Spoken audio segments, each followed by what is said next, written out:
parents, éducateurs et chefs, on va favoriser ces deux piliers de l'estime de soi chez les jeunes dont nous avons la charge. C'est donc en les félicitant pour leur progrès, en les encourageant et en les aidant à apprendre de leurs échecs, en nommant leurs échecs. Et puis en les accueillant aussi comme ils sont, pour qui ils sont, et non pas juste pour leur capacité. Une estime de soi saine qui se construit sur deux piliers, l'amour de soi et la confiance en soi. Alors, bonsoir à tous. Je suis ravie de vous retrouver ce soir pour une nouvelle conférence en ligne du RASO. Je suis Delphine Brosseau, directrice déléguée du RASO, et je suis en compagnie ce soir de Bénédicte de Dinchin. Bonsoir Bénédicte. Bonsoir. Alors, quelques mots sur le RASO. C'est l'association des aînés anciens guidés scouts d'Europe, que vous connaissez tous certainement. Une association qui vous accompagne notamment dans la fidélité à votre promesse scout, et puis qui accompagne à la fois les aînés et les anciens, et puis tous ceux qui le souhaitent sur un certain nombre de sujets qui vont de la vie professionnelle, la vie spirituelle, la famille, le couple et l'éducation, et ce soir sur la progression personnelle, puisque ce soir nous allons parler d'estime de soi avec Bénédicte, et d'estime de soi à la lumière de la loi scout. Donc voilà, nous allons parler, psychologie, nous allons parler en effet d'estime de soi, nous allons parler d'idéal scout. Voilà, tout ceci va faire partie, de notre sujet ce soir. Hem, En guise d'introduction, peut-être quelques mots. On a certainement en tête quelques éléments de la loi scout. Le scout est fait pour servir et sauver son prochain. Le scout obéit sans réplique et ne fait rien à moitié. Le scout est maître de soi, il sourit et chante dans les difficultés. Voilà, beaucoup de belles, lois, de beaux articles de la loi scout qui nous portent, qui nous ont guidés, et qui parfois, peut aussi, voilà, être lourd à porter. C'est très beau, mais c'est aussi un sacré idéal. Alors on va se poser quelques questions ce soir, et puis Bénédicte va nous aider à y répondre. Pour s'aimer soi-même, pour s'accepter tel que l'on est, faut-il renoncer à combattre nos défauts? La sainteté est-elle un chemin semé d'injonctions qui forcent notre nature spontanée? Voilà, ce sont quelques questions notamment que l'on va aborder ce soir, et je vais laisser Bénédicte petit à petit dérouler le sujet. Un petit mot justement sur notre intervenante Bénédicte de Dinsona. Donc vous êtes une ancienne guide. Vous êtes conseillère conjugale et familiale. Vous intervenez notamment dans la préparation au mariage, dans un certain nombre de, comment dire? D'institutions, d'abbayes et cetera, et notamment la Grâce. Vous êtes coach certifié Montbourquette. Alors, je pense qu'on parlera un petit peu de Jean Montbourquette, justement, pour donner un petit peu plus d'informations. Vous êtes spécialiste des questions d'estime et de connaissance de soi, et vous êtes auteur de plusieurs ouvrages, justement, à destination des couples et des familles. Donc, je pense que nous confions ce sujet à la bonne personne ce soir. Merci beaucoup, Bénédicte, d'avoir accepté, de faire cette conférence, pour nous. Voilà, je crois que l'introduction est faite. Je vais pouvoir vous laisser la parole, Bénédicte. Merci Delphine, c'est amusant parce que comme vous avez dit, on va confier la soirée. Je pensais, comme dans les préparations au mariage, que vous allez dire on va confier à l'Esprit Saint. Et donc, ça aurait Tout été à très fait. bien aussi. Et donc, je propose qu'on la confie aussi à l'Esprit Saint, vraiment pour qu'il ouvre nos cœurs, notre discernement, et que ce soit vraiment une bonne soirée pour chacun, parce que c'est ça mon objectif, c'est qu'ensemble, on puisse réfléchir, on puisse euh, communiquer et se dire comment ensemble on est au service de jeunes, comment on va les aider à devenir des adultes libres, responsables, affirmés et se laissant aimer par le bon Dieu. Je me réjouis vraiment de vous retrouver, même si c'est derrière un écran et que je ne vous vois pas. Vos bonnes têtes, vos visages me manquent. J'aurais bien aimé que ce soit plutôt dans un week-end de formation et qu'après on aille passer une bonne veillée ensemble autour d'un feu, parce que j'en ai la nostalgie. Si j'avais eu juste 10 secondes pour intervenir, ça se serait résumé en une phrase qui est vive le scoutisme. Si j'avais eu une heure pour intervenir dans une mairie, j'aurais pendant 50 minutes vanté les mérites de la pédagogie scout. C'est pas la peine de vous le faire pour vous puisque vous êtes déjà engagé. Donc j'ai 40 minutes et avec des gens qui connaissent bien la pédagogie scout. Et donc ces 40 minutes, on va les passer pour ensemble affiner peut-être votre regard, si c'était nécessaire, sur comment cette pédagogie, qui est vraiment, encore une fois, à laquelle je suis très reconnaissante, hein, va pouvoir impacter en positif, mais parfois aussi de manière un peu négative, certains des jeunes qui vous sont confiés, ou peut-être vous-même si vous relisez votre histoire. Alors je vous le redis vraiment, je suis extrêmement reconnaissante aux quoi 15 années que j'ai passées, dans le scoutisme. Bon, je dois l'avouer, j'étais chez les SUF, mais trop tard, on ne peut plus m'interrompre. Nous avons avec mon mari 5 enfants, ils ont tous les 5 été scouts, chez les Europes et chez les SUF et notre plus jeune fille est comme les 4 autres à son tour, cheftaine. Là, elle arrive comme Akela dans l'Essonne. Donc vraiment, c'est une preuve en fait que ce scoutisme qu'ils ont vécu a été suffisamment puissant et important dans leur vie pour leur donner envie de redonner aussi quelque chose qu'ils ont reçu. Donc c'est vraiment pour confirmer à quel point je sais que ce scoutisme est une chance incroyable et je me réjouis du fait que personne n'aura jamais sur son téléphone une application qui s'appelle allumer un feu ou monter une tente et que le scoutisme restera toujours une école où on est confronté au réel et à la temporalité, ce qui est de plus en plus rare aujourd'hui parce que les autres gens, ben, quand ils ont besoin de se nourrir, ils appuient sur un bouton et un repas arrive. Et ben, quand on est scout, et ben, si on n'a pas mis son bois au sec, donc si on n'a pas ramassé de bois, mis le bois au sec, allumé un feu et puis fait cuire sa nourriture dans une bonne âme, et ben, on ne peut pas dîner. Et ça, je crois qu'il n'y a rien de plus éducatif que cette temporalité, cette vie incarnée que permet le scoutisme. Maintenant que je vous ai dit tout ça, vous êtes en train de vous dire, ouh là là, j'ai plein de préambules parce qu'elle va dédire des choses horribles. Pas du tout. Vraiment, je veux vraiment vous rappeler qu'on est ensemble au service de jeunes et que ces jeunes, ils vont interpréter tout ce qu'ils vont vivre à leur manière, avec leurs blessures, avec leur histoire et avec leur sensibilité. C'est normal, c'est le défi de l'affirmation de soi. Donc, quand on est en relation avec d'autres, eh ben, nos interactions sont finalement pleines de projections et pleines de subjectivité. Et c'est ça aussi qui se vit dans le scoutisme et qui nécessite non pas seulement d'appliquer une pédagogie éprouvée avec des compétences qui vont faire qu'on a des badges ou que sais-je, mais aussi vraiment du sur-mesure, voire de la haute couture. Et c'est ça la mission d'éducateur. On garde des moutons, mais on éduque des jeunes, on les élève.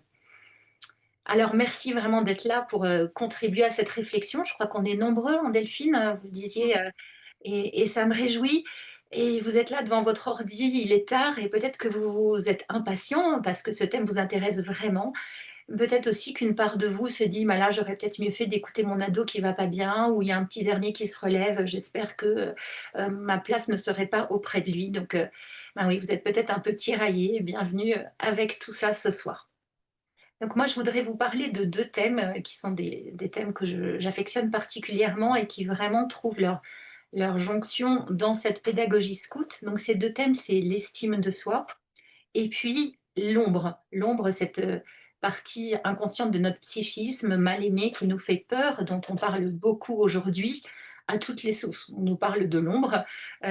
Moi, je n'y connaissais strictement rien avant quelques années. Pour moi, l'ombre, c'était Lucky Luke qui tire plus vite que son ombre. Vous voyez, donc chacun son approche. Et puis j'ai découvert qu'en fait, l'ombre, c'était quelque chose de mystérieux dont on disait du mal, qui pouvait aussi me faire peur et qui en fait est pleine de trésors à condition de la domestiquer, de l'apprivoiser.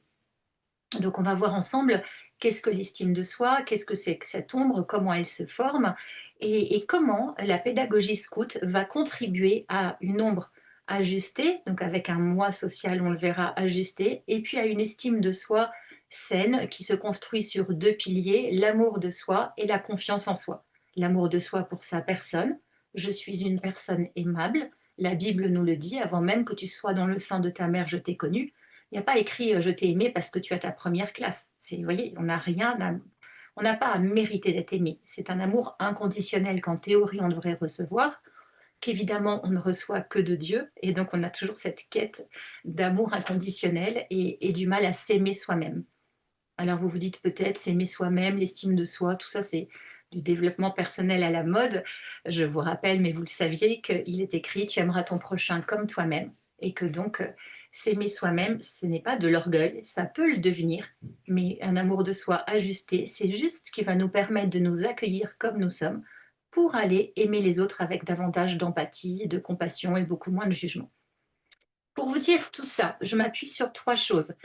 Ma formation à l'école de Jean Montbourquette. Donc Jean Montbourquette était un prêtre et psychologue canadien qui est mort, à force de le dire, il y a un peu plus de 10 ans et qui a commencé à être connu quand il a publié des ouvrages sur le deuil qui ont été vendus, on parle de millions d'exemplaires Ensuite, il a écrit d'autres ouvrages sur l'estime de soi, sur la mission de vie. Et il a comme particularité, non pas d'être un grand théoricien, mais d'être un passeur, de permettre d'expérimenter et de mettre, comment dire? Ouais, donc oui, Jean Monbourquette a cette particularité de rendre accessible, en fait, tous ces thèmes avec à chaque fois des stratégies, des chemins et vraiment une pédagogie extrêmement simple. Je découvre un thème, je me l'approprie et je passe à l'action avec à chaque fois, mmh, toutes les parties de ma personne, c'est-à-dire ma psychologie, l'écoute des signaux de mon corps et puis évidemment l'accueil de l'action de l'Esprit Saint en moi. Et moi, ce qui m'a beaucoup plu, en fait, en tant que chrétienne et conseillère conjugale, c'est que, il permet d'unifier dans sa pédagogie l'action de Dieu, mon âme, toutes mes ressources intérieures et puis donc, le travail psychologique que je dois faire et qui n'est pas négligeable. Parce que, là encore, si vous n'êtes pas fanat des psychologues et tout, rappelez-vous saint Thomas d'Aquin, c'est pas moi qui l'invente, qui le dit: «La grâce ne supprime pas la nature». Et vous connaissez l'histoire de la pêche miraculeuse. Bien sûr, le Seigneur peut tout, hein, on pourrait dire qu'il n'a pas besoin de nous, mais peut-être que si cette pêche miraculeuse a pu avoir lieu, c'est aussi que les pêcheurs avaient entretenu leur filet. Donc de la même manière, je considère, mais ça n'engage que moi, que de prendre soin de notre psychologie, d'aller guérir nos blessures et d'avoir, donc d'aller réajuster tout ça, ça nous permet d'accueillir davantage la grâce et l'amour de Dieu et aussi d'être davantage aussi témoins dans nos relations aux autres qui passent par le fait que nous soyons incarnés. Voilà, donc je suis dans cette école de Jean Monbourquette, c'est ma filiation. Ce qui va compter aussi, ce qui a compté pour moi, c'est tout ce que j'ai pu lire par ailleurs, ma bonne et joyeuse expérience du scoutisme et puis aussi les personnes que je reçois. Alors ça me donne ça pour le coup ce que les psys appellent un biais cognitif, c'est-à-dire que je ne suis pas du tout neutre parce que je reçois des gens qui vont mal, donc ou qui vivent une difficulté et donc ils vont me parler de la difficulté qu'ils vivent et si j'ai pu, entendre pas mal parler de difficultés qui pourraient être liées à une certaine expérience du scoutisme, ça ne reflète évidemment pas toutes les vertus formidables du scoutisme et donc tous les bénéfices que vous connaissez, tout aussi bien que moi. Mais donc je sais que c'est un biais cognitif, que donc ça ne reflète absolument pas ce qui se vit, de même que comme conseillère conjugale, je reçois des couples qui traversent une difficulté et je sais très bien qu'il y a plein de couples qui vont bien et je m'en réjouis.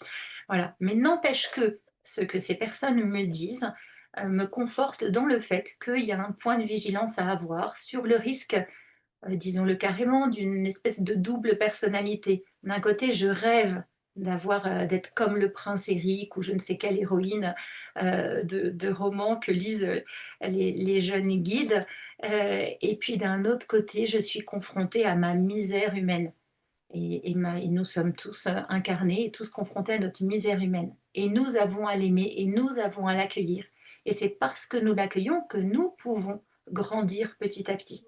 Parce que je reconnais mes limites, parce que je reconnais ma faiblesse, et ben, que je devais déjà accueillir l'amour de Dieu et puis progresser. Et moi, ce qui me fait de la peine, c'est de voir des jeunes qui vraiment n'ont pas su en fait réunir à la fois cette aspiration de faire des grandes choses et toujours généreux et travailler sans chercher le repos et sourire dans les difficultés qui encore une fois est un idéal, mais ils l'ont pris au pied de la lettre et c'est impossible et c'est même pas souhaitable de sourire dans les difficultés. Et du coup, ils ont comme un sentiment ils se sentent écartelés ou de trahir quelque chose ou de pas être à la hauteur et alors ils vont avoir un espèce de clivage qui les fait beaucoup souffrir et puis 2 vies totalement contradictoires. Je voudrais vous refaire peut-être juste un petit tour de définition, toujours à l'école de Jean Monbourquette. On parle d'estime de soi, d'amour de soi, de confiance en soi, d'affirmation de soi. Donc de quoi parlons-nous, quand on utilise ces différents mots? Donc pour Jean Monbourquette, l'estime de soi repose sur, on pourrait dire, 2 piliers. Il y a d'une part l'amour de soi pour son être, pour sa personne. Quand vous regardez un petit bébé dans son berceau, mais vous êtes en général émerveillé, encore plus si vous êtes ses parents. Pas une seconde, il vous viendra l'idée de vous dire: «Ah ben oui, alors là, je suis vraiment admiratif de ce petit bébé parce que vraiment, il est très compétent, pour, boire ses biberons ou il est très compétent pour, espacer, je sais pas moi, telle ou telle chose». Non, vous l'admirez, mais vous n'en revenez pas. Bon, d'autres me diront les bébés chats, j'en sais rien. Mais bref, cette admiration inconditionnelle, cet amour pour quelqu'un qui n'a pas eu à le mériter, ça, c'est le socle de l'estime de soi. C'est quand vous arrivez dans une pièce et qu'on vous dit: «Ah, mais ce que je suis content de te voir». C'est quand on vous fête votre anniversaire.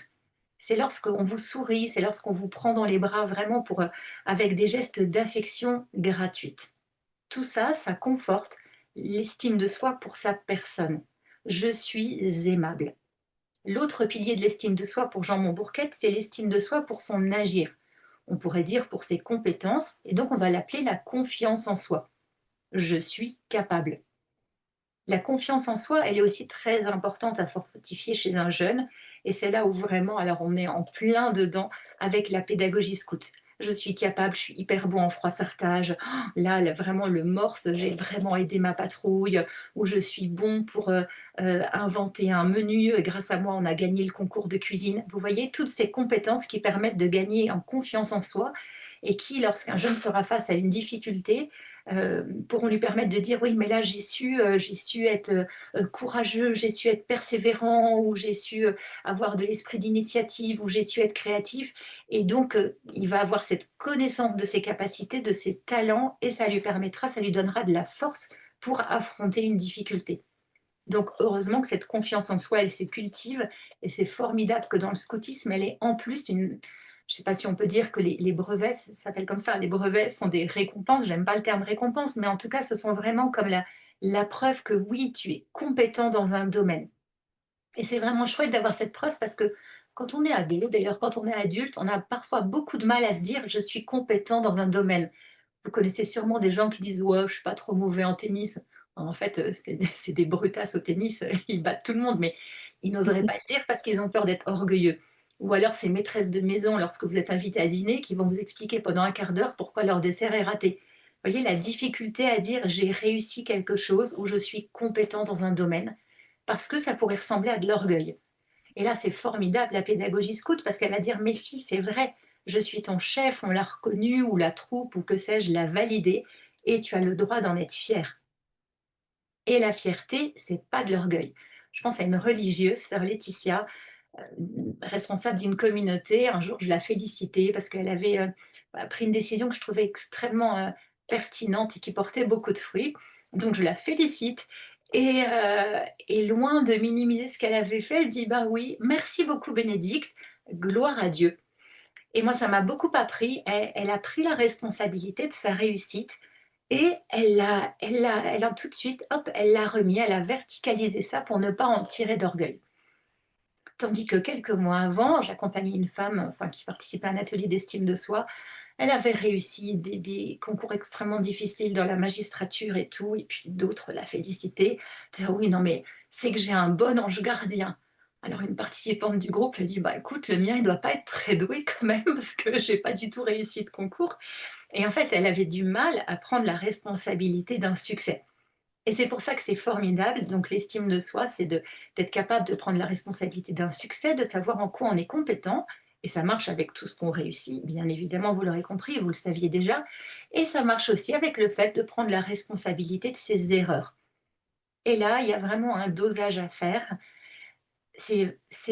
Comment dire? Je suis un peu, frappée aujourd'hui quand on veut tout positiver. Je crois que c'est important d'être réaliste. C'est important d'aider les jeunes à accepter un échec. Parce que quelqu'un qui n'accepte pas un échec, eh ben, il va peut-être mentir, ou il va peut-être chercher des coupables qui ne sont pas lui, il va s'inventer une histoire, il va se mentir à lui-même, parce que ça lui paraît, juste pas possible qu'il rate quelque chose. Et de dire: «Eh ben, là, tu n'as pas réussi ça, mais c'est pas la fin du monde, et si tu l'as pas réussi, ben, tu vas regarder qu'est-ce qui s'est passé? Qu'est-ce qui t'aurait permis de réussir? Et comment on va t'accompagner pour que tu réussisses?» Ou comment, et ça, c'est peut-être plutôt pour nous les adultes, comment en fait, il y a des choses que nous ne réussirons jamais, et on a un deuil à faire parce que nous ne sommes pas en capacité de. Et c'est comme ça, et c'est la vie. Donc l'estime de soi pour ses compétences, donc la confiance en soi, c'est pouvoir se dire sereinement: «Je suis capable», avec une légitime fierté, mais pas d'orgueil, et puis: «Je ne suis pas capable de».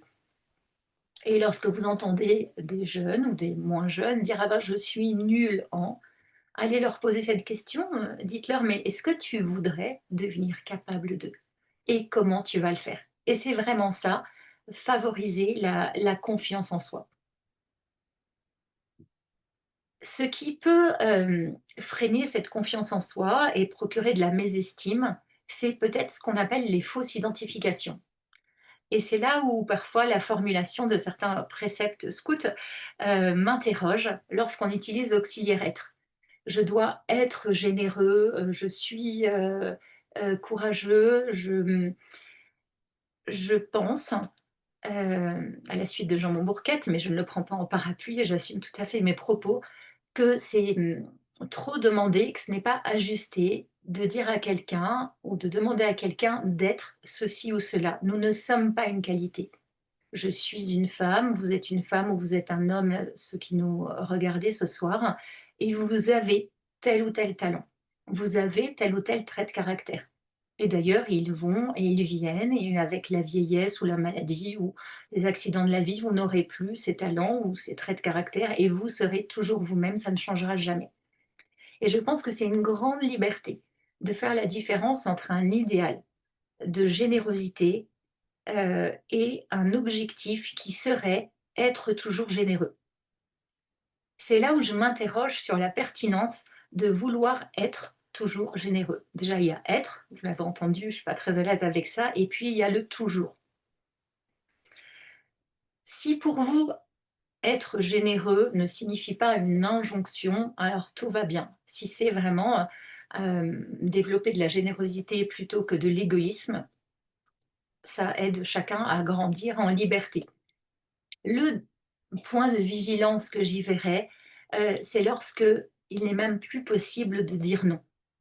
Je ne sais pas si dans vos unités, il y a comme ça des thèmes à la mode ou des phrases à la mode que vous employez entre vous. Il y en a en tout cas dans les familles. Nous avons tous reçu des injonctions dans notre éducation: «C'est plus gentil d'eux, ça ne se fait pas d'eux, tu devrais avoir honte d'eux», et en fait, ce sont ces injonctions qui vont, nous inciter à surdévelopper un trait de caractère pour correspondre aux attentes des adultes qui nous éduquent, en l'occurrence, la loi scout ou les paroles du chant de la promesse, ou les attentes des chefs, et en fait, quand on obéit à une injonction, on risque de refouler le trait de caractère opposé et donc de ne plus être libre, mais d'obéir à quelque chose, heu, dont on ne se rend même plus compte.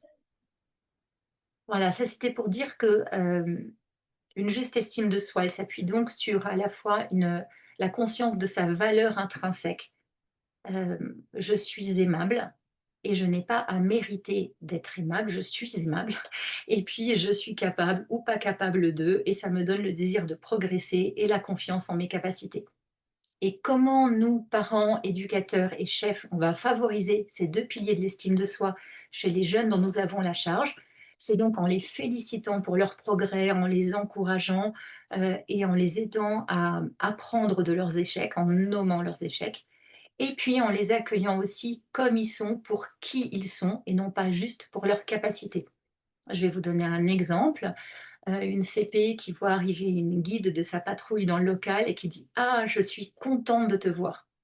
La guide, elle peut se dire: «Ah chouette, elle m'aime bien, elle est contente de me voir». Vous voyez, ça c'est l'amour de soi pour sa personne. Elle va renforcer ça. Puis ça tombe bien parce que la guide, elle s'est fait, gronder par ses parents, elle a eu un bulletin pourri, elle se trouve un peu nulle. Ah chouette, quelqu'un est content de la voir. Et pas de bol, la CP dit: «Ben ouais, parce que vraiment, ah, j'avais besoin de ranger la malle et je me suis dit que j'y arriverais jamais toute seule». Et là, paf, elle est pas contente de l'avoir elle, elle est contente d'avoir de l'aide, et donc vous voyez la différence? Je suis contente de te Mmh. voir, c'est je ne te demande rien, je t'accueille, et si on est, je sais pas, des parents et tout, c'est vraiment les gestes d'affection qui vont avec ça, et je suis contente de te voir parce que je sais que tu es talentueuse pour ranger et hyper organisée, et ben ça, c'est pas la même chose. Je pense à une de mes filles qui habite dans il y a un foyer avec une religieuse hyper sympa qui s'occupe du foyer, et alors, bah, elle s'entend bien avec la religieuse, mais l'autre jour, la sœur la voit, elle lui dit: «Ah vraiment?» Elle avait tout réorganisé la cuisine. «Tu es la reine des poubelles». Vous voyez? Tu es la reine des poubelles, moyen. Bon, moi, mes enfants m'ont dit 20 fois que j'étais la reine des tartes quand ils étaient petits, parce que je faisais des très bonnes tartes, ou la reine des quiches, enfin, bon, et la reine des nouilles. Mais c'est pour dire, quand je fais un compliment à quelqu'un, est-ce que je m'adresse à la personne enfin, je fais un compliment à quelqu'un pour qui il est ou pour ses compétences. Et donc nous, chefs, parents, grands-parents, éducateurs, on a vraiment ce point de vigilance à avoir. Parce que c'est vraiment ces 2 piliers comme 2 jambes qui ont besoin de grandir en se musclant de la même manière, oui, sinon on boite un peu. Alors l'estime de soi de chaque personne est un peu bancale. Si vous avez le temps à la suite de mes propos, je pourrais vous demander au fond, moi est-ce que je m'apprécie plus pour la personne que je suis ou plus pour mes compétences? Et les gens qui ont besoin de se rassurer, qui sont aimables parce qu'ils sont compétents, vous allez voir, c'est ceux qui passent des diplômes jusqu'à leur fin de leur vie. Et ceux qui sont très, très détendus parce qu'ils savent qu'ils sont une personne pleine de valeurs, et qu'on ne les a pas tellement aidés à muscler leur volonté, eux, ça va très bien. Ils proposent un peu moins d'aider et cetera, parce qu'ils sont contents d'eux comme ça. Donc vous voyez, c'est voilà, c'est important de faire attention aux 2. Et d'ailleurs, si vous remarquez que vos scouts, vos guides, vos louveteaux-jeunettes là, ont du mal à accepter les compliments, vous pouvez vous demander: «Tiens, tiens, est-ce qu'il accepte plus facilement ou elle accepte plus facilement un compliment sur, qui il ou elle est ou sur une compétence ou une tâche qu'il a pu accomplir?» Et c'est vraiment chouette si vous pouvez d'abord, les aider à dire: «Bah oui, je suis fière, enfin je suis admirative, bravo», et puis après leur permettre de se dire, j'allais dire, bravo moi, vous voyez? De ressentir de la fierté pour que eux mêmes soient capables d'alimenter leur estime d'eux et ne plus être comme, mendiants d'amour, ce qui va être génial dans leur vie conjugale ou dans leur vie professionnelle. Ils n'auront pas besoin de Ils ne seront plus dans l'attente d'une validation pour savoir qu'ils ont de la valeur, donc gagner cette autonomie.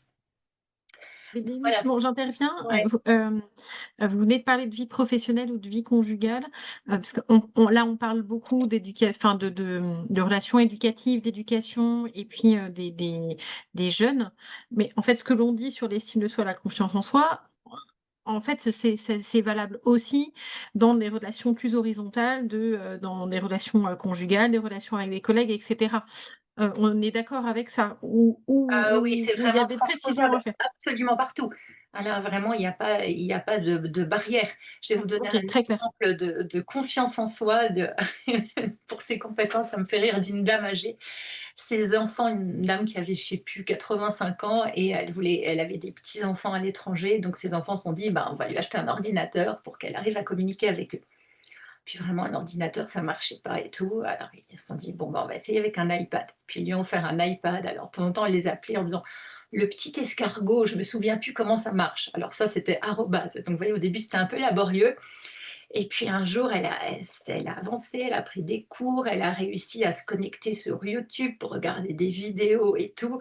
Puis un jour, elle appelle un de ses enfants l'appelle, et puis elle lui dit: «Je suis dans mon lit avec le général de Gaulle». Et en fait, elle avait réussi à trouver une vidéo qu'elle cherchait sur de Gaulle, et vous voyez? Mais cette personne à 85 ans avait suffisamment confiance en elle pour continuer à apprendre. Et moi, je connais des adultes qui ont 60 ans et qui n'ont pas pris le virage informatique. Et ne parlons pas de l'IA, je ne sais pas ce que ça va donner. Mais donc oui, c'est vraiment valable à tous les âges. Et c'est valable à 80 ans d'être capable d'accueillir un compliment ou de ne pas être capable. Et c'est drôlement utile dans la vie conjugale de se dire: «J'ai pris soin de mon estime de moi», parce que sinon, qu'est-ce qui se passe? Eh ben, j'attends de l'autre qu'il aille nourrir mon estime de moi. Et l'autre, il n'est pas responsable de mon bonheur. Et ça, c'est une croyance, je fais une petite parenthèse, mais vous m'amenez dessus, Delphine. C'est une croyance qu'ont beaucoup de couples, surtout des couples cathos, parce qu'en fait, ils veulent tellement le bonheur de l'autre. Bah, réjouissons-nous, mais seulement ils se croient responsables du bonheur de l'autre. Alors, on n'est pas Dieu, on est limité, on n'arrive pas à aimer de manière conditionnelle, on ne peut pas faire le bonheur de l'autre. Et même si ça vous paraît bizarre, mais ça, pour le coup, je l'ai validé avec des théologiens, c'est chacun est responsable de son bonheur. Et donc, c'est à chacun d'entre nous de nous prendre en charge dans ce domaine. Et puis, la vie conjugale, donc, n'est pas une béquille, n'est pas là pour nous guérir, même si beaucoup de psy vous diraient, évidemment, mon inconscient a fait que j'ai choisi l'autre parce qu'on a besoin de se compléter, donc de se guérir. Et c'est ça qui va complexifier les choses plus tard. Mais voilà, j'arrête là mon propos. Donc oui, tout ce qu'on dit sur l'estime de soi, c'est évidemment valable absolument à tous les âges. moi j'interviens, je suis déjà intervenue en maternelle pour parler d'estime de soi et donc je leur parlais exactement comme on le fait ce soir, de l'estime de soi pour son agir ou pour sa personne. Alors ils dessinaient des pétales sur une marguerite avec des petits dessins pour, leurs compétences et leurs qualités, pour vraiment avoir une très belle marguerite. Vous pouvez aussi faire ça à votre âge. Et puis il y a une petite fille qui vient me voir et qui me dit: «Madame, avoir des fossettes, est-ce que c'est une qualité?» J'ai trouvé ça tellement merveilleux. Ah, je dis: «Oui, oui, oui». Puis elle me dit: «Et aimer les bonbons?» Alors là, j'avoue, je ne savais plus très bien. Je me dis: «Je vais me renseigner». Et voilà, donc l'estime de soi, pour sa personne et pour ses compétences, avec à la fois croire en soi et accepter ses limites et ses erreurs et tout ce qu'on n'aura jamais, ça va, beaucoup plus que de 7 à 77 ans. Ça va vraiment de la toute petite enfance à vraiment la fin de vie et peut-être spécialement à la fin de vie où aujourd'hui on essaye de faire croire aux gens que s'ils ne sont plus capables de produire, ils n'ont plus de valeur. Et donc c'est peut-être encore plus précieux d'envoyer ce message à tout le monde. J'ai de la valeur parce que j'existe, j'ai ma dignité et ce n'est pas une histoire d'agir ou de compétences ou de salaire ou de je sais pas quoi. Voilà, avant d'aborder la deuxième partie de mon sujet qui est donc la construction d'un ego suffisamment fort, et de l'impact de l'idéal, que m'aide à avoir la loi scout, hein, sur ma liberté intérieure. Je vais peut-être faire une petite pause et vous raconter une histoire que je dédie, voilà, à tous ces chefs et cheftaines qui sont des alpinistes. Ça vous va Delphine? Très bien. Alors si ça vous aide, voilà, c'est l'heure de l'histoire, ne vous endormez pas, mais vous pouvez fermer les yeux si pour vous, pour m'accompagner dans un sommet des Alpes. C'est donc, l'histoire de l'Aiglon. Un jour, au cours d'une expédition en montagne, un alpiniste découvrit un nid d'aigle abandonné. Il contenait un œuf. Alors l'alpiniste prit l'œuf dans ses mains, descendit en bas de la montagne et alla le déposer dans sa ferme, dans le nid d'une poule en train de couver. Quelque temps plus tard, l'œuf éclot et un petit oisillon aiglon naquit et apprit à vivre au milieu de ses frères et sœurs poules éduqués par sa maman poule. Et comme eux, il picorait des graines dans la basse-cour. Un jour, levant les yeux vers le ciel, il vit un grand oiseau en train de voler. Ah, moi aussi, je veux voler comme cet oiseau un jour, dit-il enthousiasmé. Mais enfin, c'est un aigle, lui dirent ses frères et sœurs. Jamais tu ne voleras comme lui, tu es une poule.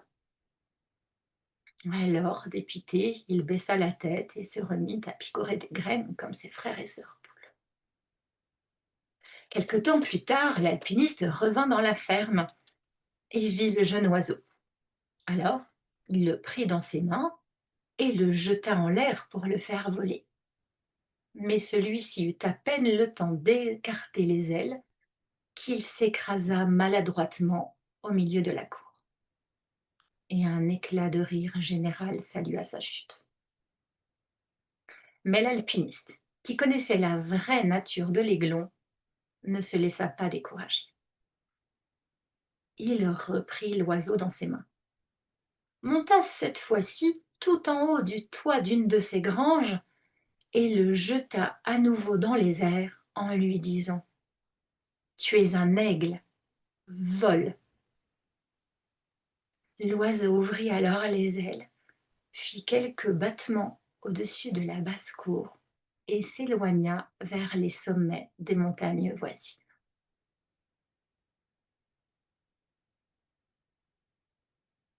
Voilà, je vous dédie cette histoire que j'aime beaucoup à vous tous, éducateurs, alpinistes, qui avez cette belle mission. Voilà, de dire à tous ces jeunes autour de vous et de les aider enfin, de leur dire vous êtes un aigle et de les aider à déployer leurs ailes.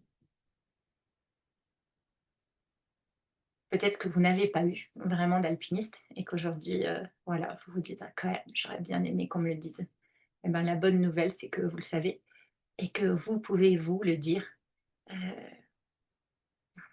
Je ne sais pas comment cette histoire fait écho en vous, on n'a pas beaucoup de temps, mais Je sais que vous allez y repenser dans les jours qui viennent et que, voilà, j'espère, enfin, je suis sûre que ça va, bouger quelque chose chez vous, dans votre conception que vous avez peut-être même de vous-même. Alors, je voudrais vous parler d'un autre petit point de vigilance, hein, que j'ai pu relever, après donc ces, difficultés liées à l'estime de soi, aux fausses identifications. On croit donc: «Je suis, je dois être généreux» et cetera. C'est justement comment, la loi scout ou les textes scouts qui peuvent être pris comme des injonctions vont peut-être provoquer chez les jeunes une forme d'idéalisme ou leur faire croire qu'on leur demande d'atteindre un objectif inatteignable. La sainteté, c'est pas la perfection, hein, je suis pas théologienne, hein, mais c'est vraiment, se laisser aimer et comme, pouvoir dire comme saint Paul, ben voilà: «Je suis faible et c'est quand je suis faible que je suis fort parce que je laisse le Seigneur agir dans ma vie». Mais seulement quand on a, 16 ans, on ne comprend pas du tout ça et c'est normal, et quand on a 18 ans ou 25 ans, pas forcément non plus. Et moi, me souviens très bien quand j'avais 25 ans, je ne sais pas si j'aurais très bien pu, recevoir ce que je vous dis aujourd'hui. Donc si vous avez 20 ou 25 ans et que vous m'entendez, vous allez peut-être vous dire: «C'est quoi cette vieille gauchiste qui parle?» Alors, bon, je suis un peu vieille, c'est vrai, mais rassurez-vous, pas trop ramollie, et je crois vraiment, dans la rigueur, dans la formidable discipline qu'apprend le scoutisme. Mais je ne voudrais pas qu'on confonde un idéal et un objectif atteignable. Et je ne voudrais pas non plus qu'on prenne au pied de la lettre, ce qui serait parfois, je ne sais pas comment on pourrait l'appeler, mais une allégorie. Parce que sourire et chanter dans les difficultés, c'est génial quand on est en raid et que les petits nouveaux vont pas bien et qu'il faut les encourager.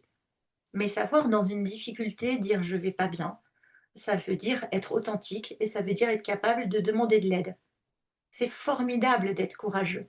Mais en même temps, si les militaires n'apprenaient pas à écouter leur peur, il y aurait peut-être, beaucoup de drames qui sont évités parce que la peur, peut nous alerter de manière extrêmement fructueuse. Donc ce que je veux vous dire, c'est que, de penser que de prendre au pied de la lettre, en fait, un idéal et s'en faire un objectif, d'une certaine manière, ça aide à grandir, ça aide à trouver du sens à sa vie, ça aide à s'engager et à prendre des responsabilités. Mais si c'est pris, de manière outrancière, si ce n'est pas nuancé, si on ne se donne pas l'autorisation d'être soi-même et d'accueillir toutes les parties de sa personnalité, alors il peut y avoir un risque. Et pour, être plus claire dans mes propos, je vais faire un petit détour où je vais plutôt vous donner mon présupposé théorique qui est la conception du psychisme de Jung. Alors Carl Gustav Jung était psychanalyste. Je vous dis tout de suite une chose horrible, il a été disciple de Freud, je vous rassure tout de suite, il s'est horriblement brouillé avec Freud parce que justement, ils avaient une conception de l'inconscient qui a très vite divergé parce que, je spoil la fin, pour Jung, au centre de notre psychisme, il y a notre âme habitée par le divin. Voilà, maintenant que je vous ai dit ça, j'espère que vous n'allez pas tout de suite éteindre votre ordinateur et continuer à écouter. Donc je voudrais, passer quelques minutes avec vous et Delphine va nous aider en vous montrant le schéma que je lui ai envoyé, à parler donc à la suite de Jung, de la conception du psychisme tel que ses C'est travaux, celui-là, hein, Bénédicte? ouais, ouais, tels que ses travaux, lui ont permis de la définir. On vous l'enverra, hein, si vous en avez besoin. C'est juste que je trouvais ça plus facile d'avoir un support visuel. J'espère que vous voyez suffisamment bien. Moi, je vais J'essaie de le agrandir mettre mon en écran pour voir ouais. mieux. Je ne sais pas si ça peut se mettre en plein écran. Ah voilà, génial. Merci. Que dit Jung? Jung dit que, depuis qu'on est tout petit, pour être aimé de son entourage, eh ben, le petit homme, le petit garçon, les petites filles, ils vont s'adapter aux attentes de leurs éducateurs. Et c'est très bien comme ça. On va leur dire d'être gentils ou d'être polis ou d'être débrouillards ou d'être drôles parce que ça convient, au milieu social dans lequel ils vivent. On va leur apprendre à être à l'heure, on va leur apprendre à obéir, à savoir se taire, à avoir une tenue décente. Tout ça, ce sont des normes sociales et des traits de caractère qu'un enfant va développer pour répondre aux attentes de son éducateur, de ses éducateurs. Et donc ça, je parle de la vie familiale et vous l'aurez bien compris, dans le scoutisme, eh ben, le scout, il va intégrer la progression scout, la guide aussi, et donc acquérir beaucoup de talents et développer des qualités. Et donc il va développer ce que la couche extérieure, là, vous voyez, un peu en forme de vaguelette, que Jung a appelé la persona ou le moi idéal. C'est la partie extérieure de la personnalité, c'est ce que les gens voient de nous, c'est vraiment notre instance, parce qu'on parle de 4 instances concentriques, hein, notre instance d'adaptation au milieu. Ça peut être dans notre tenue vestimentaire, c'est celle qu'on attend de nous. Sans faire de mauvais esprit, vous avez bien vu qu'elle est extrêmement différente même d'un mouvement scout à un autre. Ben, c'est une attente d'adaptation au milieu. On s'habille pas de la même manière dans différents mouvements. Eh ben, voilà, on s'adapte à ce qui est attendu.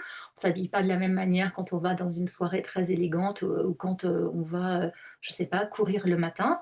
On n'a pas le même niveau de vocabulaire quand on s'adresse à des petits enfants ou à des personnes très évoluées ou quand on est extrêmement énervé ou que sais-je. Donc c'est cette couche extérieure de ma personnalité, elle est faite aussi, de toutes les qualités que je presque m'acharne à mettre en œuvre pour correspondre à la personne que je voudrais devenir. Finalement, la personne, allons-y, parfaite que je voudrais être, même si je n'ose pas me l'avouer. Et donc, ben, je vais, si je suis un bon scout, être généreux, être pur, être courtois, j'entends bien être, hein, donc quand je parle, volontaire, souriant, et cetera. Donc ça, c'est vraiment le moi idéal que je développe et encore une fois, c'est très bien. Pendant les 25-30 premières années de notre vie, on a besoin d'aller, construire ce moi idéal parce qu'encore une fois, il nous permet de nous adapter, de trouver un travail, d'obéir à des normes et cetera. Et ceux qui seraient élevés comme des petits enfants pour lesquels tout est permis, c'est vraiment difficile pour eux de s'adapter, bah, à l'école et plus tard un travail. Donc, je suis tout à fait consciente que c'est bien nécessaire. À l'intérieur, vous voyez, un deuxième cercle, hein, que, Jung a appelé l'ego, on peut l'appeler le moi, c'est la partie consciente du psychisme. C'est-à-dire, hem, comment je suis connectée au monde avec tous mes sens. Donc là, si vous regardez un écran, c'est ce que vous voyez. Si vous êtes en train de vous souvenir, je lève les yeux au ciel quand je réfléchis, quand je suis connectée à ma mémoire visuelle interne, mais avec qui vous avez pris votre petit déjeuner, ben, c'est conscient, vous pouvez vous remémorer un souvenir visuel, c'est les décisions que vous prenez avec votre intelligence, c'est donc tout ce que vous faites de manière consciente. On y reviendra, notre ego est parfois malmené. J'en reparlerai tout à l'heure. Je continue et là on arrive, j'aurais pu la dessiner en gris, dans cette fameuse instance qui s'appelle l'ombre. Et là, on pénètre dans la partie inconsciente de notre psychisme. Tout, tout le monde s'accorde à dire aujourd'hui, enfin tous les psys s'accordent à dire aujourd'hui qu'il y a donc en nous, enfin dans notre psychisme, une partie consciente et une partie inconsciente dont on n'a pas fini de mesurer la profondeur. Et de la nier, ce serait un peu comme quelqu'un, qui se fait offrir un extraordinaire ordinateur et qui est persuadé qu'il y a que, Word ou un logiciel de traitement de texte sur son ordi, il connaît absolument pas la puissance du reste. Évidemment, notre inconscient est extrêmement fort, extrêmement puissant, a beaucoup de place dans nos vies, heu, à l'insu de notre plein gré, comme dirait un joueur de foot. Donc l'ombre, c'est quoi? C'est ce qu'on pourrait appeler l'alter ego, c'est l'opposé de la persona. À chaque fois que dans ma vie, j'ai surdéveloppé un trait de caractère, par exemple la générosité, parce que je veux être tout le temps généreux et j'admire ceux qui donnent tout et j'aurais aimé être François d'Assise, et cetera. Je risque, ou je vais mettre dans mon ombre, et pourquoi pas, c'est bien jusqu'à un certain stade, de mettre donc l'opposé dans mon ombre, c'est-à-dire je vais appeler ça l'égoïsme ou l'avarice. Vous voyez, tout ce qui, ou d'autres termes dont je vais affubler, tout ce qui pour moi est le contraire de la générosité. Donc à chaque fois que je vais, hem, m'acharner ou vraiment me donner beaucoup de mal pour développer un trait de caractère parce que c'est tellement important pour moi, j'ai comme une espèce d'injonction qui m'a été donnée par des adultes ou que moi je me donne, c'est que le reste, c'est honteux, c'est nul, c'est minable et je le mets dans mon ombre. Donc l'ombre, je peux m'imaginer qu'en fait, elle est remplie de défauts. Et pourtant, si vous arrivez à lire ce document, vous voyez que l'ombre contient des richesses. Alors là, c'est quand même bizarre. Je vais y revenir tout à l'heure.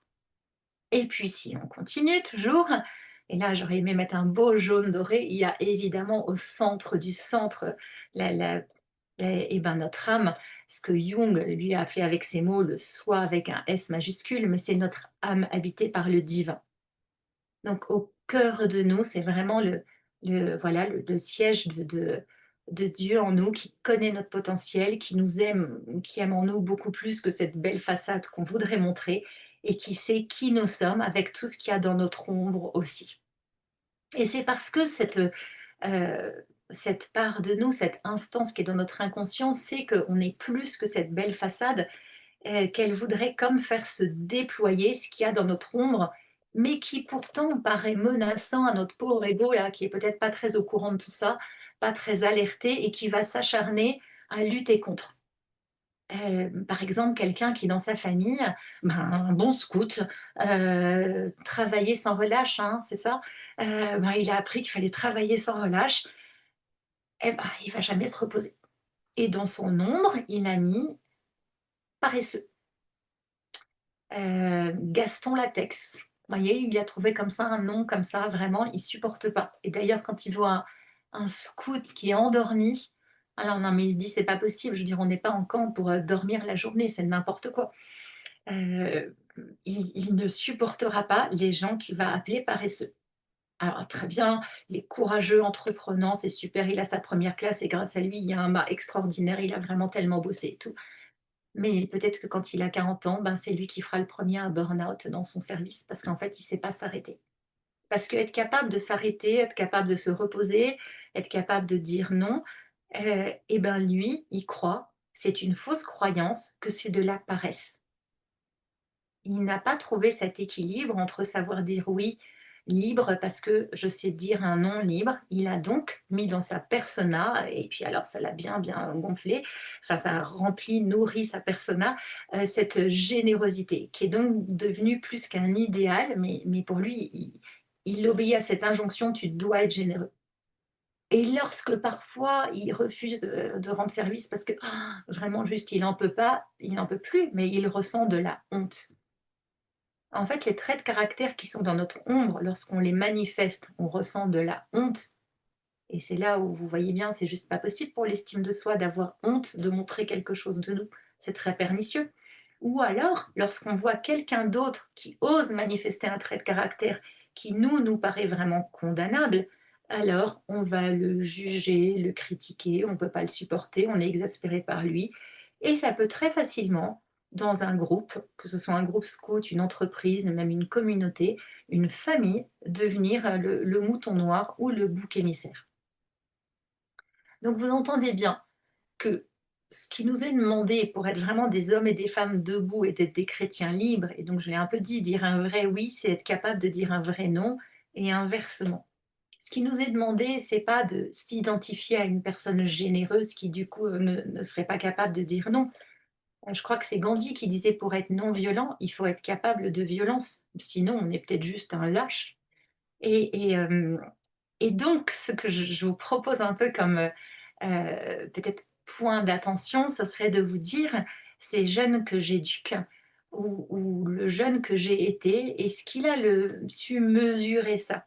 Que oui, c'est important de développer sa force de caractère et de résister aux épreuves et de faire preuve de courage et de savoir sourire et d'être entraînant et d'être loyal et d'être, je sais pas moi, généreux et que sais-je, mais que oui, c'est important aussi d'accueillir en moi le besoin de repos, la capacité de dire non, heu et que je ne suis pas capable à 100 de manifester une qualité. Parce que sinon, qu'est-ce qui se passe? Eh ben, je vous le disais déjà tout à l'heure, hein, j'ai honte de traits de caractère qui sont chez moi. Et donc mon ego là, cette petite, partie comprimée entre la persona, donc ce moi idéal que j'aspire tant à devenir, et l'ombre, est dans une situation extrêmement inconfortable. Parce que tous ces traits de caractère qui sont dans mon ombre, ils ne demandent qu'une chose, c'est à s'exprimer de manière souvent anarchique et désordonnée.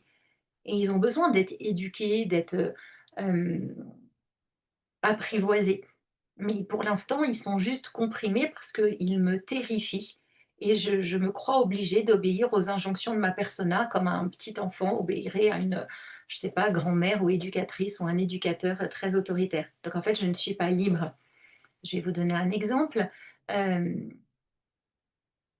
ben voilà, une grande vertu du scoutisme, c'est de permettre aux jeunes de prendre des initiatives et de faire preuve d'audace et d'expérimenter des choses nouvelles. Donc un jeune qui a bien, vécu tout ça et ben, il est audacieux, il est courageux, il est entreprenant et il a une bonne confiance en lui et vraiment merci le scoutisme. Et donc il arrive en entreprise avec dans sa persona cette audace et tout. D'ailleurs, on l'a recruté pour ça, parce qu'il faut, justement réformer un service. Mais là, il arrive dans un service avec des gens qui n'ont pas vraiment eu la même école de vie, un peu cabossés et qui seraient plutôt, inquiets du changement, qui ont besoin de stabilité, qui n'aiment pas le nouveau et quand on leur propose quelque chose, ils disent: «À quoi bon?» Lui, sa devise, ce serait plutôt: «Pourquoi pas?» C'est quoi le risque? C'est qu'en fait, ils ne sachent pas se mettre au diapason, que ces gens qui ont besoin de stabilité, je veux dire, c'est ni bien ni mal, c'est un besoin. Ils se disent: «Mais vraiment, ce qu'ils sont peureux», puisque lui, ben, il est entreprenant, courageux et puis que ces personnes, en le voyant, se disent: «Mais il est irresponsable» et en fait, il ne s'agit pas d'aller vers une irresponsabilité ni d'être timoré, mais vraiment d'arriver à réguler et de toujours être capable d'audace, mais aussi de prudence. Et ça permet, ça aurait permis en l'occurrence peut-être une meilleure intégration et de mieux faire passer des projets pour la personne, à laquelle je pense. Mais je me sers de ces propos qui peuvent être pris de manière très générale. Lorsqu'on a une qualité surdéveloppée, et ben, finalement, elle peut apparaître comme un défaut à notre entourage. Et ce qui nous paraît exaspérant, donc la qualité opposée chez les autres, n'est pas un défaut, mais c'est, on pourrait dire, si on parlait mal, hein, une qualité en trop peu. Donc entre irresponsable et timoré, il y a juste une bonne échelle de courage à avoir. À certains moments, c'est bien d'être audacieux et à d'autres, être capable de faire preuve de prudence. Et qui va nous permettre de faire ce réajustement, cette réunification, ce que dirait Jung, lui, il appelle ça l'individuation, c'est évidemment l'Esprit Saint, qui va réunir ce qui était divisé de par notre éducation, de par notre croissance, de par nos deuils, nos échecs. On s'est imaginé qu'il fallait être complètement ceci et pas du tout cela. Et donc, ça a pu produire, ces tiraillements, peut-être ces sentiments d'usurpation, de la honte, pour certaines personnes des dépressions, tellement elles se sentent, clivées entre ce qui se passe à l'intérieur d'elles et ce qu'on voit à l'extérieur, ce qu'elles voudraient être et ce qu'elles n'entendent pas chez elles. Et c'est là où Montbourquette arrive avec une très bonne nouvelle en disant: «Mais tout est bon, en fait, à l'intérieur de nous. Il s'agit juste d'apprivoiser ce qui est à l'état sauvage». Par exemple, pour quelqu'un qui fait preuve de beaucoup de douceur et on dit de lui: «Ah, tu es un doux», ben, il ne s'agit pas de devenir, agressif ou violent, mais peut-être d'aller chercher dans son ombre ce qu'il a pu appeler de la violence pour que cette personne soit capable de prendre sa place, de taper du poing sur la table quand c'est nécessaire, ou d'être un éducateur qui sait dire un non ferme à un enfant et pas juste un excellent écoutant, mais qui manquerait parfois peut-être de fermeté ou d'audace. Voilà, je ne sais pas si c'est suffisamment clair, mais vraiment mon propos, c'est de dire au fur et à mesure de notre éducation, on va donc développer des talents et des traits de caractère avec beaucoup de persévérance, et c'est très bien et ça nous fait grandir. La question, c'est juste à quel moment surdévelopper un trait de caractère ne va pas me priver du trait de caractère opposé en m'enfermant dans un espèce de moi idéal finalement extrêmement rigide qui va faire que je vais juger les autres, ne pas les supporter et puis même finalement être juste quasiment amputée de la moitié de moi-même. Un peu comme, des personnes qui finalement ont une grande maison, mais ils en utilisent que la moitié parce que les étages du haut font peur. Vous savez, c'est un peu noir, c'est les greniers, alors que d'autres vont très intelligemment les aménager et doubler leur surface habitable. Ben, peut-être que finalement, apprivoiser un trait d'ombre et aller, donner moins de place aux injonctions de notre persona, ce serait doubler votre capacité d'être vous-même, vous déployer, vous nuancer et faire fructifier plein de talents ou plein de capacités qui vous faisaient peur parce qu'elles vous paraissaient honteuses par peut-être une mauvaise compréhension d'attentes d'éducateurs, que ce soit dans le scoutisme, votre vie familiale, l'école ou que sais-je. Voilà, et ça, je trouvais ça important de vous dire ça, hem, parce que ça redonne de la liberté intérieure.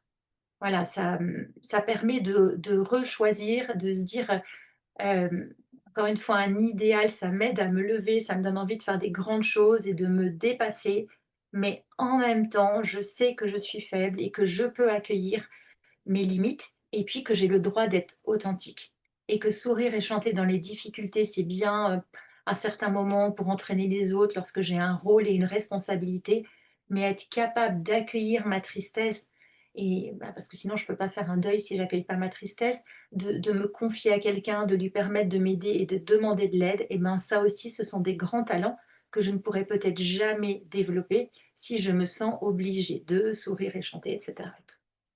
Voilà, Delphine, dites-moi au nom des autres si Génial. c'était suffisamment clair. C'est Heu, super clair, absolument passionnant. Merci beaucoup Bénédicte. N'hésitez pas, dès à présent à indiquer vos questions, et vos comment dire? Voilà, vos questions, vos interrogations, vos remarques.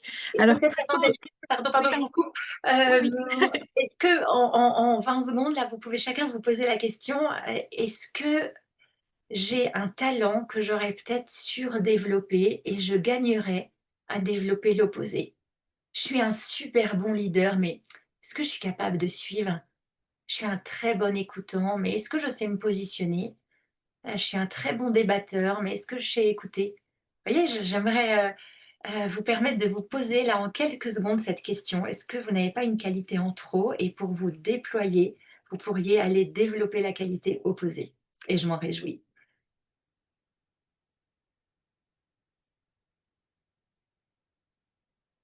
Je note. Vous Excellente pouvez nous question. dire Delphine pour vous? Ah, pour moi, je me retrouve pas mal dans l'exemple que vous avez donné à plusieurs reprises de ne pas savoir s'arrêter. Mmh. Heu voilà et là, je l'ai pris directement pour moi. Oh! Voilà, ça m'a particulièrement parlé. Je me suis dit: «Bon, il y a un petit travail là-dessus». Donc merci Bénédicte. Oui, complètement. Alors j'attends que les questions arrivent, dans le chat et donc les questions-réponses. J'avais, 2 petites choses. Hem, vous avez parlé au début de l'estime de soi, donc reliée à l'être, à l'amour inconditionnel et voilà, à côté, l'autre pilier, on pourrait dire la confiance en soi, liée à l'agir, aux compétences. Et vous disiez justement qu'il y a enfin, en fait, on a besoin des 2 et il y a un équilibre à trouver un peu entre les 2. Hem Alors, 2 petites enfin, 2 questions qui sont peut-être un peu liées. Qu'est-ce qui fait, en fait, qu'une personne peut, en fait, avoir un déséquilibre, entre peut-être ce que vous citiez l'exemple justement, de ceux qui ont une estime de soi assez forte et voilà, qui se disent: «Bon, j'ai pas forcément besoin de prouver par ce que je vais faire, par mon agir et cetera» et d'autres, au contraire, qui peuvent avoir ce sentiment de devoir agir en permanence pour montrer ou pour, comment dire? Pour, avoir le droit d'être aimé, pour gagner le droit d'être aimé. Voilà, qu'est-ce qui fait que parfois, en fait, il y a un déséquilibre ou un trop peu, de l'un ou de l'autre? Et qu'est-ce qu'on peut faire soit en tant qu'éducateur, en tant que collègue, en tant qu'époux, hem, par rapport aux autres? Mais en fait, première question par rapport à soi-même, en fait, comment «guérir» entre guillemets de ça aussi? Mmh. OK.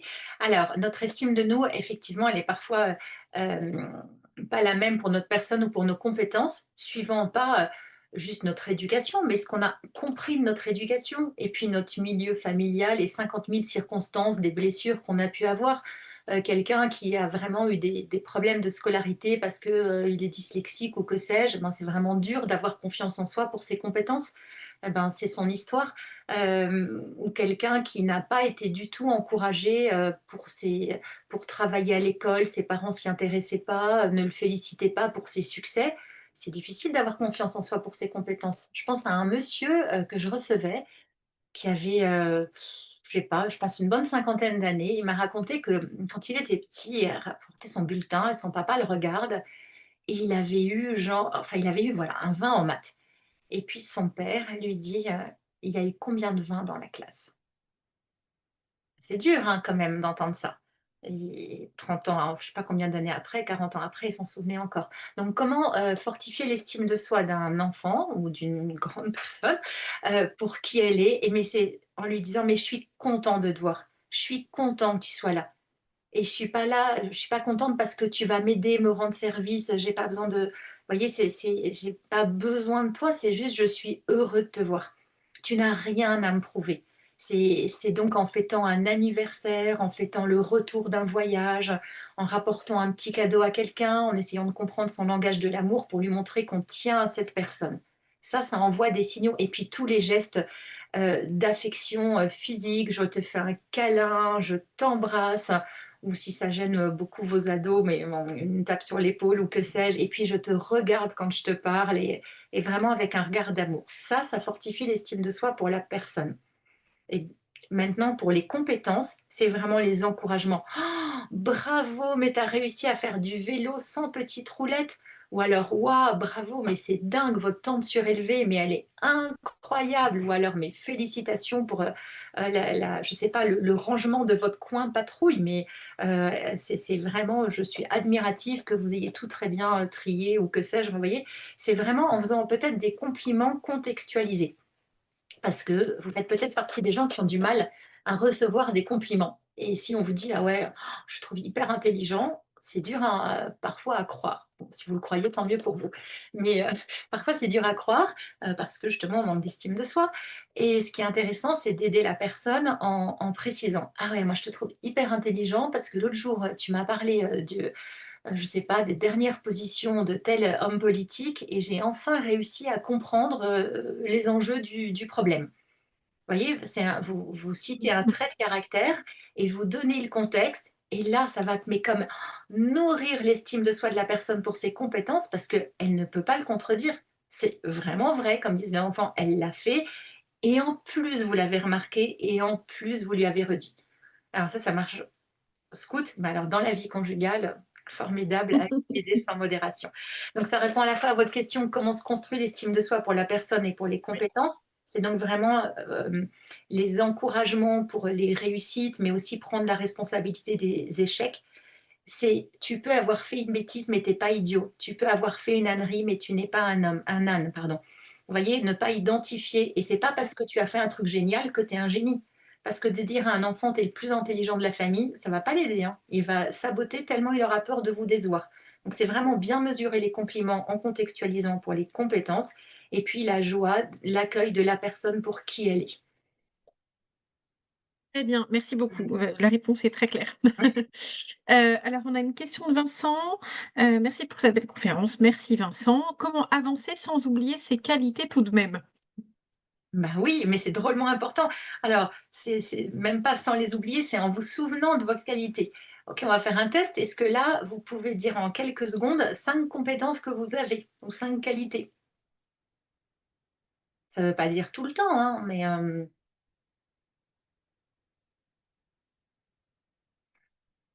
et si vous ne savez pas, eh ben, vous prenez des listes de vocabulaire parce que parfois on ne trouve pas ces qualités parce qu'on n'a pas les mots.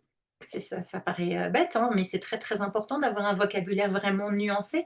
Et plus votre vocabulaire est nuancé, plus vous pourrez faire du sur-mesure. Moi, ça m'agace beaucoup quand on dit: «Ah bah oui, ce film était super». Bah, c'est pas un c'est quoi super? Qu'est-ce que tu as aimé? Ou les petites jeunes filles aujourd'hui, elles tombent amoureuses d'un garçon parce qu'il est gentil. Non mais OK, mais une fois qu'on a dit ça, qu'est-ce que tu admires chez lui? Et vous voyez, ce manque de vocabulaire, parfois, il nous prive d'une finesse d'expression. Et alors, donc voilà, prenez des listes de qualités et compétences. Et puis, si c'est encore difficile de vous les attribuer, rappelez-vous que, encore une fois, avoir une qualité, c'est pas s'y identifier. Vous pouvez dire j'ai le sens de l'humour, mais heureusement que vous êtes capable aussi de vous taire ou de pas animer toutes les soirées parce que bon, c'est fatigant.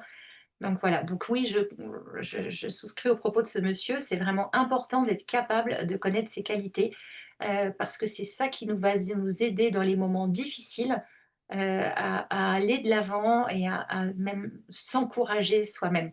Je pense à une jeune fille là qui l'autre jour elle disait: «Ah bravo moi!» parce qu'elle avait fait un truc difficile et je trouvais que c'était un moyen tout simple, mais ça m'a beaucoup Bien. intéressée.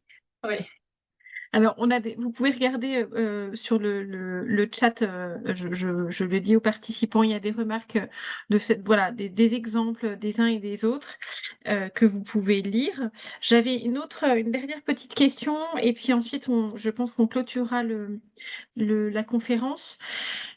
Hem, il peut exister une certaine, tension entre le fait pour soi-même, hein, vis-à-vis de soi-même et aussi en tant qu'éducateur, notamment, parent ou chef-cheftaine, entre le fait de faire attention à la liberté de chacun, la sienne, mais aussi celle des autres. Le fait de faire jouer sa volonté ou justement de faire jouer la volonté, des personnes que l'on éduque et puis voilà à la fin une certaine édification.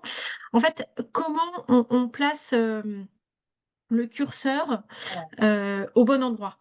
Et je pense que c'est très, très enfin, on le voit justement notamment dans les points de vigilance que vous avez donnés, dans le scoutisme et qui peuvent être aussi vrais, hein, pour des parents. Voilà, comment on fait pour pas aller trop loin et en même temps, éduquer aux vertus, voilà, éduquer à une certaine édification de la personne? Alors, je crois que c'est commun, au scoutisme et au monde de l'entreprise aujourd'hui. C'est en entreprise, on parle d'un objectif SMART, simple, mesurable, spécifique, atteignable, dans une temporalité, je sais plus. C'est pareil, c'est un jeune, lui donner un objectif atteignable et si c'est un élève et qu'il a 2 sur 20 en maths, on va pas lui demander d'avoir 18, mais s'il a 16, il peut peut-être avoir encore mieux, j'en sais rien. Et donc pour un scout, et ben, si vraiment, il a beaucoup de mal à aider, ben, progressivement, comment il peut en faire un peu plus, dans sa patrouille et donc c'est vraiment quelqu'un disait que, les objectifs, c'est aussi comme espacer les barreaux de l'échelle. Vous savez quand on doit grimper et s'ils sont trop espacés, c'est juste inatteignable et s'ils sont beaucoup trop proches, ben, finalement ça marche pas.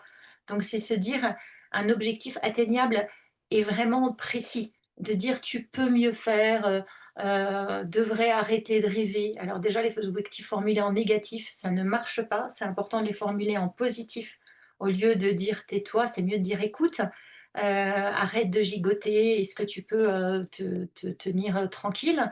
Et puis, au lieu de dire: «Ben, ce serait bien que tu aides plus, dans ta patrouille», c'est: «Est-ce que tu es d'accord, pour aider davantage et ce serait quoi aider davantage et qu'est-ce que tu vas faire de plus? Parce que c'est vraiment un point de progression qui est important pour toi». Et après, quand l'objectif est atteint, eh ben, s'en féliciter. Il n'y a pas de trop petite raison de s'en féliciter. Parce que quelqu'un qui va avoir un peu des scrupules ou être insatisfait, finalement, il va jamais être content de lui. Et ça, c'est juste épuisant. Et quelqu'un qui n'a pas d'objectif précis et qui a un tempérament assez content de lui, lui va un peu trop facilement s'en satisfaire. Donc vraiment dire: «Bah, là, bravo quand tu auras atteint tel objectif et c'est un pas, voilà, bien ajusté pour toi». Et super clair. On a une question d'Antoine. N'y a-t-il pas de vrais défauts? Sûrement. Ouh là là, il faudrait qu'on reste longtemps en ligne ensemble, mais c'était un peu une image quand je dis qu'une qualité en trop, c'est un défaut. C'était vraiment pour vous faire comprendre cette histoire de curseur. Par exemple, être capable de se reposer, je pense que c'est un talent. Maintenant, être paresseux, c'est un défaut, et être bourreau de travail, ça devient aussi un défaut. Être prudent, être, comme on dit, parcimonieux dans ses dépenses, j'imagine être économe, voilà, c'est une qualité. Être radin, c'est un défaut et être, quand on dépense son argent là, dispendieux, c'est aussi un défaut. Donc vous voyez, il y a quand même beaucoup de traits de caractère qui peuvent s'exagérer, ça se dit comme ça, dans les 2 sens et qui là deviennent problématiques et c'est pour ça que j'aime bien cette image de curseur parce qu'elle permet de parler de nuancé, équilibré, c'est formidable de savoir écouter, mais si on se tait toujours, je pense et d'ailleurs, c'est souvent comme ça qu'on se rend compte dans les couples, hein. C'est parce que ces traits de caractère complémentaires, nous attirent énormément et après ça devient problématique. Je pense à un monsieur qui n'en pouvait plus que sa femme parle tout le temps et elle disait: «J'ai épousé une bûche» et d'ailleurs il s'appelait Pierre, j'ai même pas besoin d'inventer et lui, ça le rendait dingue que sa femme parle tout le temps. Ben, forcément, ils avaient chacun un trait de caractère un peu en trop et ils avaient à apprendre de l'autre. Mais ça, ce sera une autre conférence, comment ces traits de caractère qui sont devenus exaspérants chez l'autre peuvent devenir une source de richesse. Très bien, ça nous donne envie justement. Je vous annonce, la prochaine conférence en ligne qui aura lieu le 6 octobre, donc dans environ 15 jours. Alors c'est une, conférence, des les lundis pro du RASSO, voilà, que l'on fait régulièrement le lundi, mais qui finalement peut être assez voilà, qu'on peut extrapoler à autre chose que le monde professionnel et notamment qui peut s'extrapoler à l'engagement bénévole. C'est une conférence sur le faire savoir ou l'art négligé de se rendre visible ou de rendre visible avec justesse. Et c'est intéressant parce que je pense qu'il y a justement, des parallèles à faire avec la conférence de ce soir, avec une juste estime de soi, avec une estime de soi ajustée. Voilà, on peut, justement avoir un petit peu ce petit, ces petits points de vigilance, on va dire, en tant que scout et parfois en tant que catholique. On entend notamment, que ta main gauche ignore ce que fait ta main droite. Et puis il y a d'autres aussi, phrases, dans le scoutisme qui peuvent nous dire que voilà, il faut faire attention à avoir, non pas de l'orgueil, mais pas non plus une fausse modestie ou voilà, d'être vrai sur ce que l'on accomplit. Donc ça va être le sujet de cette conférence le 6 octobre prochain avec, Mickaël Boulic. Donc n'hésitez pas à vous inscrire, à cette prochaine conférence. Et puis d'être Bénédicte, ouvert vers les exactement, là, références. profitez-en. Allez-y. Je fais pas du tout ma pub. Et puis vous connaissiez peut-être déjà Jean Montbourquette, mais vraiment, voilà, c'était mes ouvrages de référence pour préparer notre propos de ce soir. Il a écrit donc un livre Apprivoiser son ombre, c'est juste formidable. Et puis un livre de stratégie sur l'estime de soi et un autre de théorie.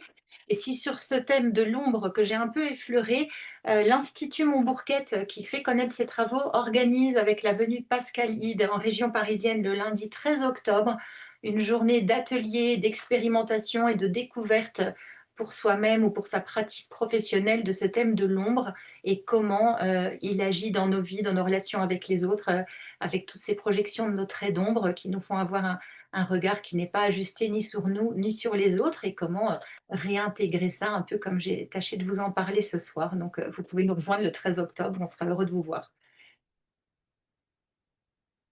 Eh bien, parfait. Et bien, moi, j'essaierai de venir, justement. Un grand merci, Bénédicte, Ouais, je pour t'en cette prie. soirée passionnante. Voilà, merci de votre confiance. Puis encore une fois, vive le scoutisme et merci beaucoup, beaucoup à tous les chefs là qui nous écoutent et les chefs de groupe et les délégués régionaux, tout ça, parce que c'est grâce à vous que des jeunes vivent peut-être vraiment ce dernier rempart contre un monde virtuel et de toute puissance. Donc, merci d'être là, collés au terrain et j'espère aussi que vous vivez des bons moments avec eux.